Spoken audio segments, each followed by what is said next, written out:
Good morning. It's day 4. It's just a little after 5:30. It was super cold last night, but it wasn't freezing, no, I don't think. But I got everything set up really good, and I kind of know how to do the gear and everything, so I wasn't cold last night. That was fine. Did have to get up once, so that was a bummer, but it wasn't that bad because I just keep all the clothes on that I already have on. So, time to get set up, see if I can get out of here before 6:30, which I should be able to do. Since there's no way with these people around here, there's no place to poop. But great thought to start the day. Well, good morning. It's just departed at 6:42. I think I'm going a little later than I want because it's really not super bright outside at 5:30, and it's really cold too. So I think I just lay in bed for a while. So, but slept good last night. It was cold. It wasn't freezing though. The water was not frozen at all. The tarp was totally dry, so that was really good. So I'm starting here. It's right around 7,500 feet. And I think I said yesterday, what I have 7 miles, something like that. So today is a little tricky. Let me tell you about how I slept. My body's feeling pretty good. My right shin feels really good, but of course I haven't stretched it yet. So my plan right now is really to get into Joseph, have some lunch. Well, first I'm gonna hike to the trailhead, which is at like this end of Wallowas Lake. The lake is like 7 miles long. It's a long one, at least the trek is. And hopefully, as I start walking toward Joseph along that 7-mile trek, I will, somebody will pick me up. I get a hitch and it'll take me to Joseph. Otherwise, it's going to be a stinking, 10-mile day kind of thing at least. Because once I get into Joseph, I need to get some food. So my plan really is to go to that. It's called the Stage Corral or something like that. It's actually a place that does have has backpacking food. I actually met a couple on the trail that just like says, "Oh, you got to eat here. You got to," they just love the town and stuff. And I said, "Well, hey, does this place have backpack food?" Because they actually mentioned the place. And they said, "Oh yeah, they got some Mountain House." So that way I'll get my dinners and I can get everything else at a grocery store. And they confirmed that, yeah, there's nothing. I mean, I have to go into Joseph. There's nothing, you can't buy stuff. So, all right, looks like I'm at the junction of the trail here. See the trail behind me and trail before me leads me into the Wallowas Lake. Anyway, so I think what I'm going to do is, because my body feels pretty good this morning.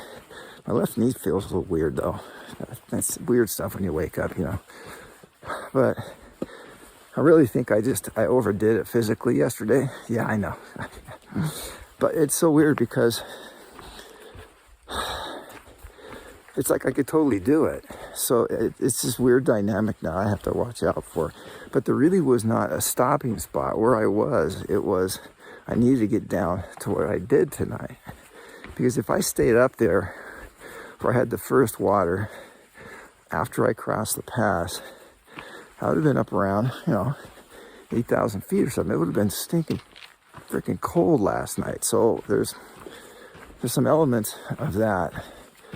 So anyways, so I'm going to get into Joseph. I'm going to get some of that backpack food. I'm going to talk to them and say, hey, do you know a good way to get a ride back to the trailhead the next morning?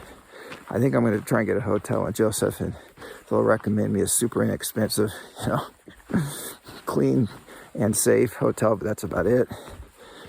And then I'm going to have some lunch. I have a great pizza place there. I just kind of chill out and let my body just recuperate, because, I'm only like a third of the trip done. It feels like I've done a complete backpack trip already. but I'm only a third done. This is the end of the first loop, I'm calling it. I have 3 loops. So it's like this 3-loop epic Wallowa Mountain, journey I'm on here. So I'd like to do all 3 loops. The last one's the most intense, I think. So, although I don't think it's going to get any more intense than the Tenderfoot Pass. But it should be just as gorgeous, though. All right, so that's it. It's got about 7 miles. Hike on. So that 6 or 7 mile hike today, I'm about 7,000 feet right where I started. And the trailhead is about 4,500. So I don't care how you parse that out. 2,500 feet and 6-7 miles. I mean, I'm going to feel that. So my knees are going to get some action here. So my trekking poles, I use my trekking poles for uphill for rhythm and just to keep me going so I don't lean over too far. I use the trekking poles when it's flat if I just want to cruise really fast. And I use the trekking poles going downhill to kind of help absorb the impact on my knees. And it makes a super big difference. So you should hear it's like click, click, click. I hate the sound, but it does save the knees. I'm going to need it here today.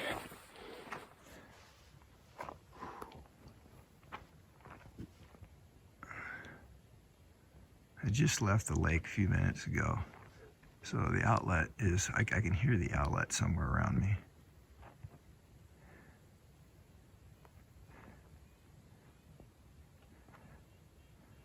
You can see the trail there.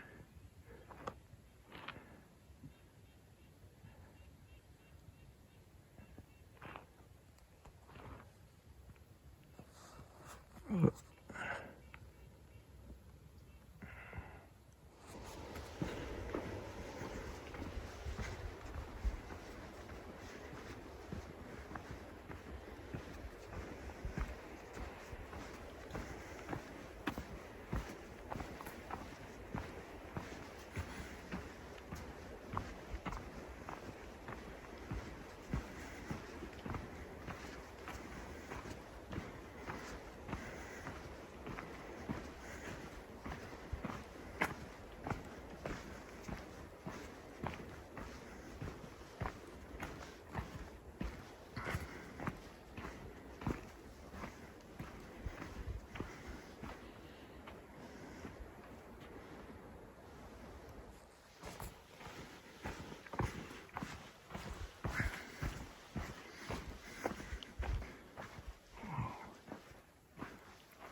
So I just came to the footbridge. It's actually marked on the map like this.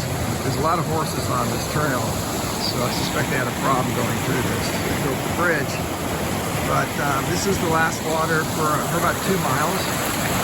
And I don't feel like having breakfast here. I just had a fatty beef stick, which is the best thing in the world to eat. And ooh, that's Oregon right there. So, but I am going to make sure I have a liter of water, though. No, I'm not going to do that. It's super cool. I know I have about half a liter. Hike on. Now, I was just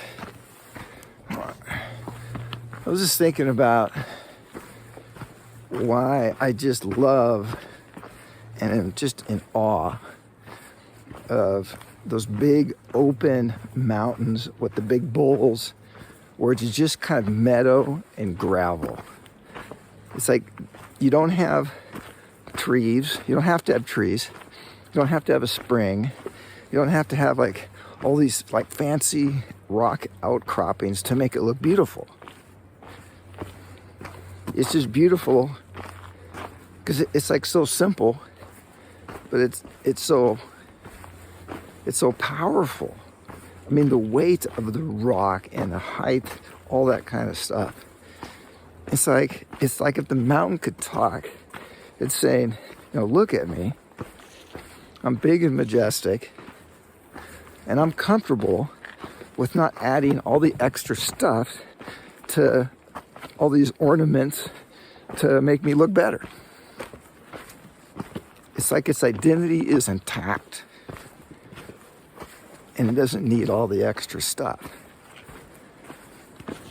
It's like the mountain's not saying, oh man, if I just had some rock outcroppings, especially the ones with the quartz that go down the middle. That's so cool. That's what I need. Then I'm going to be an awesome mountain. It's like, no, saying I'm good. I'm good. I'm a big empty mountain. It's real simple. You see it, there's nothing hidden, just a big mountain. I love that. Something about that. There's a lesson in there. At least there is for me. I'm walking over some rocks right now. Yeah. Well, I just came out walking here, and right down there in that meadow was like the biggest buck, and there was a doe that I have ever seen. Ever seen. I mean, the rack on that guy, I don't know how many points it was, but it was just the size of the thing. It was wow, man, it was huge, just big buck. Way bigger than anything I've seen on the Oregon coast. That was pretty amazing, but they jumped away pretty quick and didn't get a chance to get them on video. The other thing related to that on the trail here is there have been two deer. They just been following the trail. I'm kind of looking now to see if I see their prints, because I'm wondering if those are the two. I don't see the prints right now. So there definitely, one was big and one was pretty small print. So it's kind of interesting. Yeah, wow, that was really neat to see that. You never know what you're gonna stumble upon. Ouch, look at this. It's like a whole nother environment here. A rainforest.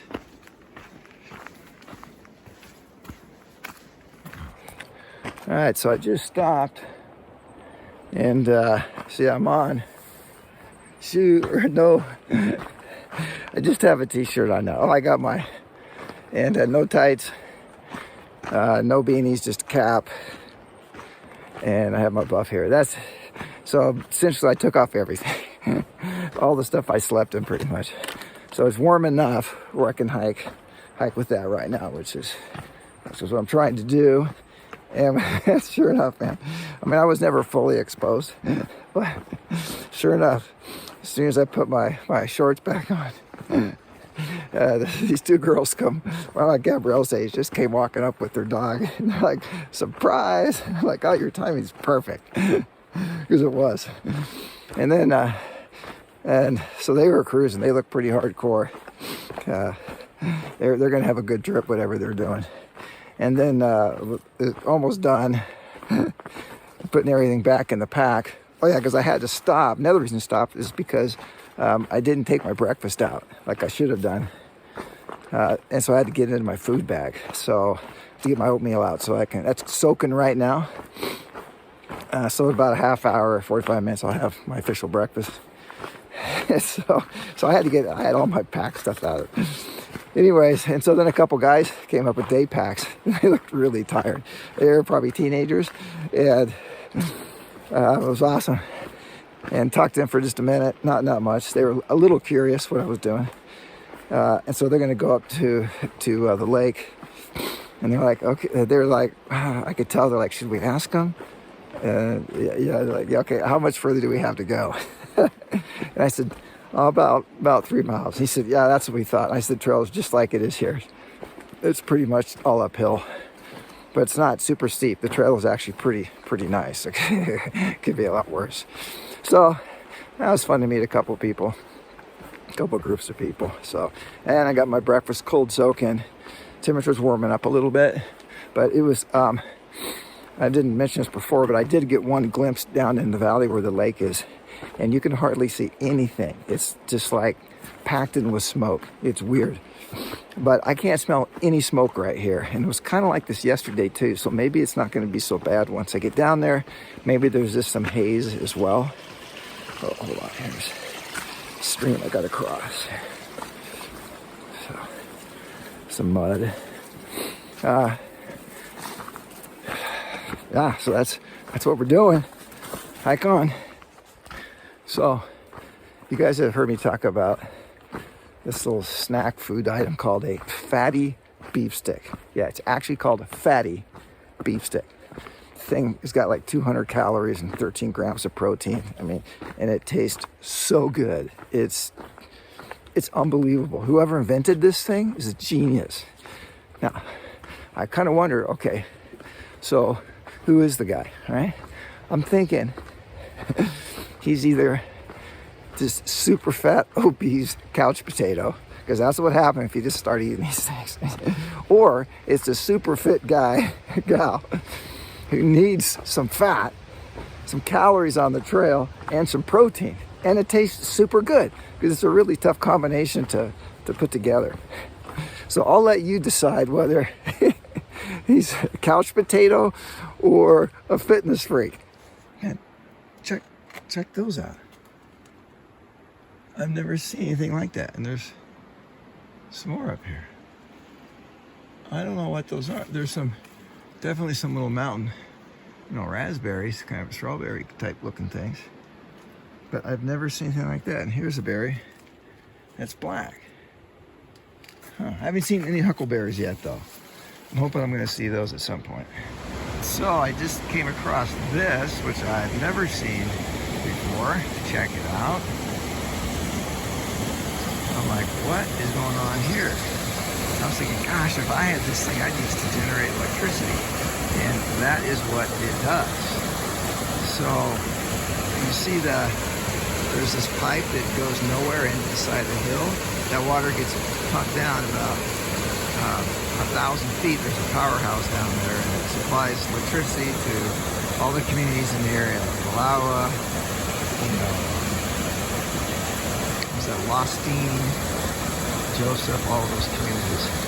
And they have it so fish can go up this thing as well too, depending upon the level of the water. So somehow it regulates that to make sure everything is working. They put this thing together in 1921 initially. So that's just so cool, huh? I love it.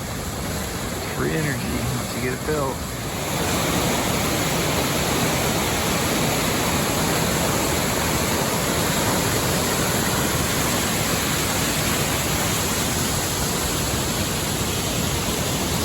Footbridge down there, and you can't see this now, but that pipe that dropped 1,000 feet is on the other side of the ravine, and there's a dirt road there. So I'm wondering if I'm going to cross that footbridge and I'm just going to follow the dirt road down to the lake.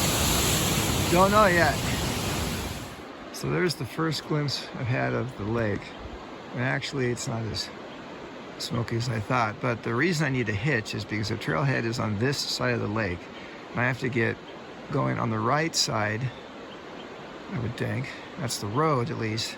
Go all the way around to Joseph, which is right around the corner. You can't see that, like directly in front of me. So, yeah, so we'll see how that goes. I'll have, I'm just gonna have breakfast right here, actually. And then I'll back on down to the trailhead. I can see there's cars moving on the road. That's a good sign. Better sign with meeting a very kind individual. So it's about 9:30 and I just finished my breakfast. And I had a cup of coffee, had that super tasty Taster's Choice instant coffee. I think that I'm gonna have to give that a thumbs down. Never gonna buy that stuff again, even though it was 25% of the cost of Starbucks. There's gotta be something in between there. So I had the Umpqua oats, and which is super tasty. It's like apple cinnamon, something like that. Really hearty, very tasty, especially with the strawberry stuff I add to it, like I did yesterday. But what's interesting about those Umpqua oats is, of course, those of you in Oregon know that there's a city of Umpqua and all that kind of stuff. But I didn't buy those in Oregon.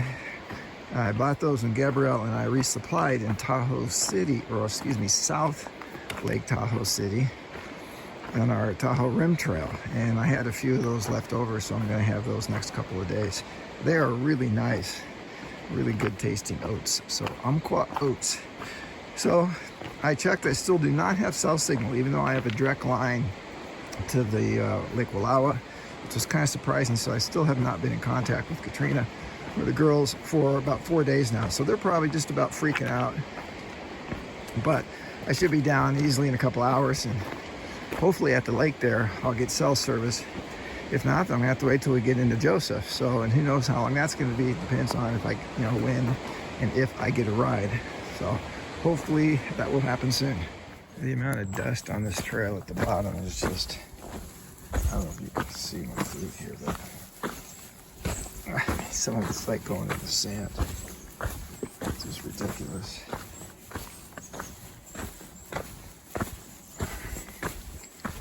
It's because all the horses. And if I actually stop and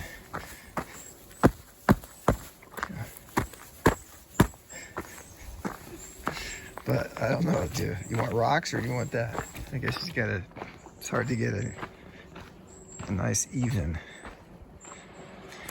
Well, you know you're getting close to civilization when you see stuff like this, electric.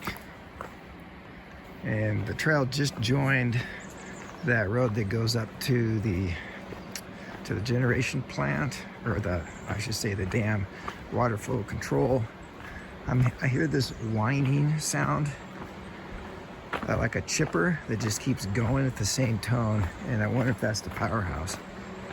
It is, man, that is a really irritating sound. It's just constant. It's like a ringing in the ears kind of thing. Yeah, civilization. So, quick inventory on how the body's doing. My left knee is actually a little sore. I felt that yesterday a little bit. So I think I'm going to take an ibuprofen when we come down, because I need to make sure that everything recovers over the next 2 days. My right shin, I have not felt any pain, zero at all. Now I've been going downhill the entire time. It's probably why my left knee hurts. But not great. All right, hold on, I gotta check the GPS here. Anyways, what I was saying is the shin is really good. So I think a day of resting for today, and then tomorrow I'm just gonna basically wake up, relax in the town, and I'm only gonna hike 3 miles. I think that's where I was gonna plan on camping tonight anyways. So that'll give me a really pretty mellow today and a very mellow tomorrow. And I think my body should be fully recovered by then, because I can tell my body is really tired right now. It just needs to rest. All right, so there's the sign. Aneroid Lake, not Android, Aneroid, and Tenderfoot Pass. And right there, looks like that's the power station right there. I wish they had like tours of that. Those things are so fascinating to me. But you can hear the water just jetting out of there, and then you hear that irritating whine. I'm not going to walk over there, but it'd be fun to take a tour. So I am now at the road, at the trailhead, all that kind of stuff. So I'm going to need to find a bathroom, and then I'm going to find somebody to take me into Joseph. Well, here comes the uncomfortable part, where I'm road walking on State Highway 351 toward Joseph, hoping for somebody to come by, being totally dependent upon others. It's don't know about you, but it's uncomfortable. The last time I did this in Tahoe Rim Trail, if you watch that video, it was pretty special. So let's hope for something like that again. See how it goes. It's been about 15 minutes. About 4 cars have passed me, no takers. It's a cute little town though, if you can see kind of behind me. It's like a little resort area. And it's just full of little cabins and ice cream and stuff like that. No grocery store though. Well, hopefully things will change here. It's a long walk into Joseph. Well, I did make it into town. Nice guy named Forrest. Nice guy named Forrest picked me up. It was about a half-hour walk-in. One of the most humbling experiences is to stick your thumb out in the road. The rejection every time somebody drives by. It's pretty hard. So there are. All right. So the next thing is to find a hotel, and there's one, I guess, a few blocks up the street here. I'm going to check that. I'm going to see what the prices are first. But so far, so good. And Forrest showed me where the grocery store was, so we're all good there too. So this is the place called the Sports Corral, and that's where I got my dinners. So I have cell signal, so I just texted the gals, and hopefully they get back to me. Hi there. Hello. So I made it to my hotel room. I'm getting everything organized, figuring out what I'm gonna wear, what I'm gonna wash, looking at all my food situation. I haven't gone to the market yet. I did get this today at a sporting good place. So those are my dinners I have. They have a bus service, so I gotta figure out the bus service, take me back to the hotel. Or not to the hotel, to the trailhead tomorrow morning.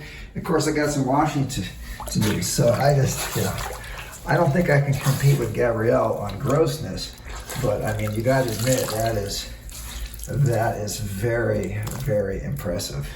That is the first wash, not the second or the third like Gabrielle did though, but I still feel pretty good. I just couldn't resist. This is the second wash right here. I thought, no, clearly there's nothing left, but wow. I did turn them inside out, so that is impressive. I wonder what the rest of this clothes are gonna look like. Ooh, I'm not gonna show you that. All right, so I just came back from shopping and I redid the map and everything. I've been a little aggressive and I want to cut back, which means I'm only going to do 2 of the 3 loops. So the next loop is going to be, the final loop is going to last about 5 or so days, and I should get back still, I think, on September 1st. So what that means is I'm going to have more dinners. So I had to go back and I had to buy some additional dinners. So I'm having a hard time with the camera there, but there's my dinners. And I got my lunches right here. So we're doing the classic tuna stuff. And I also have now some nuts and everything, which are gonna help out. Breakfast, I have the old standby. I got some oatmeal right there. So I'm stoked about that. But key here though is my coffee. I only have 3 coffees for like 5 breakfasts, so I got to go back and try and get some coffees. And I got to have Fritos to mix with the chicken. So that's not going to last for 5 days. So I got to go back and buy Fritos. This store was like out of everything. I got like a gazillion bars right here. Just like tons of bars, okay? They didn't have any wipes, but I have ways to deal with that. Which you can ask me about if you really want to, okay? So it was, I'm going to double check the map again, but I'm going to average between probably about 14 miles instead of 15. I'm going to have a couple 13-mile days, that kind of stuff. And it's going to calm it down. But you look at the terrain, it's just kind of what I had before. It's pretty crazy terrain. So I think 13 of these miles is equivalent to 18 miles. Of what I've been doing normally. So that's the story about all that. And I can't find my mask, so I got to go to dinner someplace tonight. So hopefully I'll be able to figure that one out too. It's tricky sometimes, but things are going good. All right, so I got the food figured out. I forgot to show you, it was all layered out here on the bed, but so this is going to be tomorrow. This is going to be like day 1, which is essentially just a lunch and a dinner. So, and then we have day 2, got day 3, day 4, that does say 5 all over it. or day 6, which is just basically a breakfast. Of course, at the car waiting for us is tons of backpack food. So, and then this is going to be the Fritos, and then I got my nuts right here. And then this is like, I call this my community bag, which is just all the extra stuff that I have right here. And so I got an extra thing of nuts in here. Well, by the way, I have plenty of electrolytes. Thankfully, I brought 2 big things of electrolytes, so I have plenty for the trip, which is really important to me. So I think I'm going to be good. I just have to get the thing of Fritos, and you know, if I can get some more coffee, and then I'll be good. So I'm in Joseph right now, and they're going to have this car show this weekend, and you can see the cars are already like coming into town. It's really cool. So I am going to be a little bit of a freak and walk down the town with videoing today. So I'm having dinner, and I am having a Cascade Lakes caramel porter, and it is super tasty. It's going to go great with my pizza.